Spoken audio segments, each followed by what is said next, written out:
大家好，我是老牛，欢迎收看本期小白测评。上一期在 vivo 的 X Flip 视频之中，我们先跟大家聊了一下 ID 设计尤其是这个零紫色非常有特点。这次我们把它的各种颜色都集齐了，一个绸金，一个钻黑，来一下全面测评。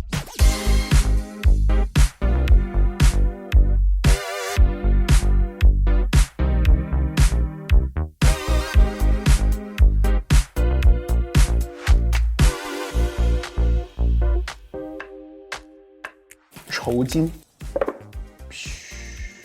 好精致啊！盒子44瓦充电器数据线，钻黑，这个钻黑色呢，其实它是一个黑灰色的渐变，而且在玻璃的底纹呢还做了一些小小的正方形的菱格纹的处理啊！哇，这俩真的像情侣一样啊！这个是大的菱格纹，还是素皮紫色，然后这个是黑灰色的。只要有光打上去或者反光的时候呢，它那种银灰色的感觉又会泛出来。然后屏幕的这一块呢，是完全跟边框融在一起的，两侧的这种弧面玻璃的设计在钻黑上面这一体感是非常强的。而且它这个中框也是我个人很喜欢的一种设计工艺，就是淡淡的磨砂处理，后背的整块玻璃上面是没有做 AG 处理的啊。这个金色版本呢做的很浅而且深色的部分呢，光打上去的时候它是有点同色的感觉。这台呢也是没有 AG 工艺处理的需要注意一下。但是这台相对来说就没有那么显指纹了，它的中框融合感呢做得很好，它是一个抛光的金色的处理，在横轴的这个位置，这几台呢都没有做各种设计。这3台机器因为不同的材质和不同的设计工艺，这个具体的配置给大家打出来都是有一些小区别的。而重量上面比较统一都没到200、198、199。在厚度方面呢，难免的这个素皮版的是要更厚一些的。论绝对值的话，合起来之后这个厚度，蓝厂这个确实跟市面上相比要稍微的厚一点点，但是也就一点点。重要的就是它这次电池做到了4400毫安时，这应该是目前我们拿到过的数折手机里面电池容量最大的。悬停方面，这个角度还是很多的大家可以看一下，差不多最大可以到这儿当然，折叠屏用过的大家都知道随着使用，你的悬停角度会有所改变屏幕方面呢，6.74主流的尺寸，然后蓝钻 UTG 玻璃120赫兹这些配置都有，它也支持 LTPO， 还有1920赫兹的调光。默认打开它的内屏呢，也给你贴好了一张膜，而且你会感觉很透很亮因为这个膜默认的是没有抗反射涂层的，所以它的抗反光性呢是要弱一些的。内屏的边框上有个小细节，vivo这一次呢选择了亮面的塑料材质塑料其实都正常我们觉得这个细节处理欠妥考虑到折叠屏边框的对折性并且有磁铁的情况下，日常使用难免会吸附一些金属碎屑，这亮面的塑料就很容易出现划痕即便是增加了橡胶脚垫，我们手里这台用过一段时间的三星都出现了一些划痕如果是磨砂配合脚垫的方式耐用性应该会更好一些。这种机器相对来说大家更关注它的外屏了，3.0寸60赫兹，最重要的就是它的这个外玻璃，之前我们说了，它还做了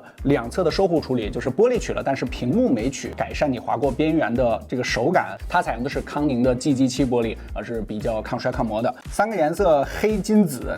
大家喜欢哪个？可以评论弹幕一下。我可能更倾向于这个黑色版本，它这个金钻切面的纹理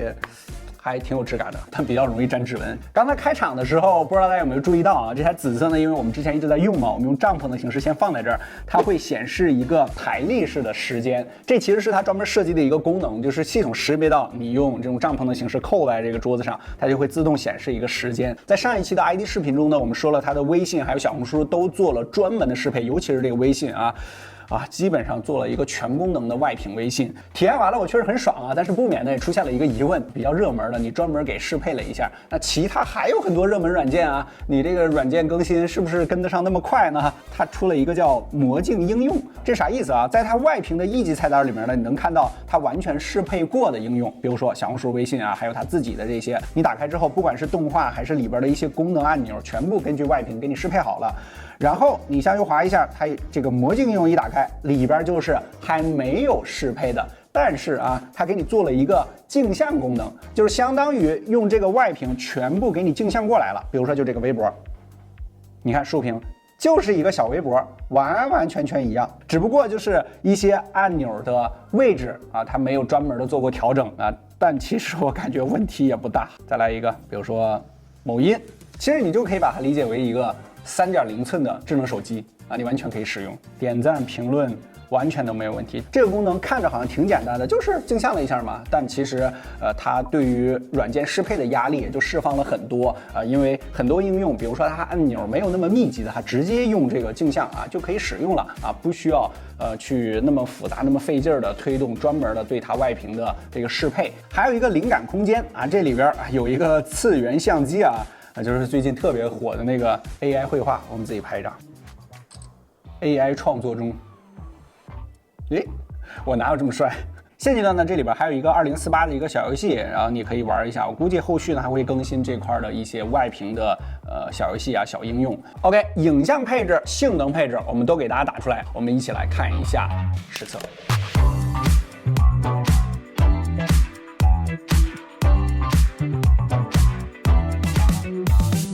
作为 vivo 的第一款数折手机，咱们还是得简单跑分啊。娱乐图108万，在8 Plus 中水平还可以。CPU 方面 ，Geekbench 6单核1705，多核4243，稍弱于其他8 Plus 的手机。GPU 方面 ，Thundermark Wildlife 11098分，和其他手机表现接近。不过作为一款数折手机，相比于买回来打游戏，这续航肯定是更重要一些的啊。我们这次还是按照一个直板手机的测试模型给它测。小伟斯宾数据库3小时轻度续航测试剩余65%啊，作为只有4400毫安时的一款手机来说，表现是相当不错啊。不过啊，3小时测试项目的和平精英在目前版本它最高只支持到 HDR 高清45帧，它的游戏画面并没有适配啊，是有裁切的。当然也有可能是当前工程版本的原因。5小时重度续航测试剩余21%啊，极限续航测试直到把它关机。一开始这数据我都有点不太相信啊，这款 Flip 总共坚持了7小时35分钟，非常惊人啊！即便把它放到直板机这排行榜里边也是相当高了啊！但不出意外的就是也有意外，它的王者呢并没有适配90帧极致，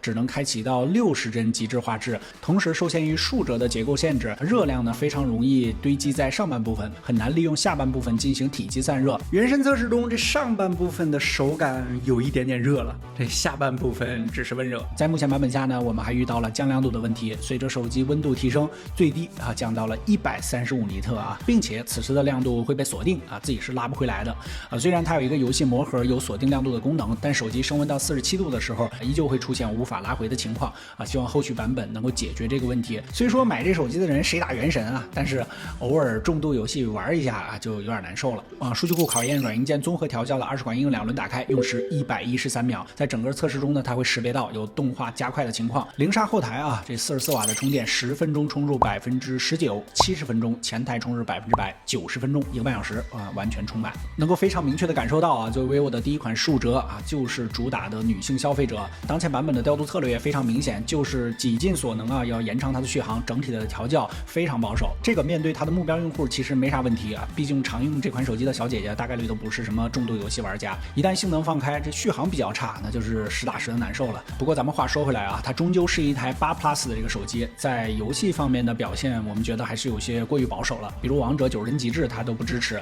我觉得这个还是要给予用户自己选择的权利，允许用户自主选择放弃一些续航，可以得到更好的游戏体验。毕竟小姐姐偶尔也要开下黑嘛。影像部分很难得啊，这个拍摄的时候武汉有几天阳光明媚，拍完样照第2天就下雨了啊。光线比较好的白天，各家的区别主要就是风格取向。相比于 iPhone 这种真实风格，vivo 默认模式下的饱和度要更高，整体曝光也要稍高一些。反正整个照片看起来就更加亮丽啊，更加讨喜，适合直接发朋友圈。蔡司原色下呢就更接近还原本色了。不过目前蔡司原色下的主摄和广角的色彩一致性啊并不是很统一啊，广角呢饱和度就要稍高一些，但是在默认模式下就还不错啊，主摄和广角没有什么太大差距。它的整个风格对比度啊是要调的稍低一些的，在拍摄类似于这种场景的时候，它的样张看起来就会感觉有一些平，欠缺一些光影的质感。但是在室内场景下vivo 的表现反而会更好一些啊，很好的保留了墙面的光影，默认的色彩稍微浓郁一点的颜色色看起来也更漂亮一些。在拍摄毛绒玩具的时候啊，这感觉是蓝场强项啊，看起来是最舒服的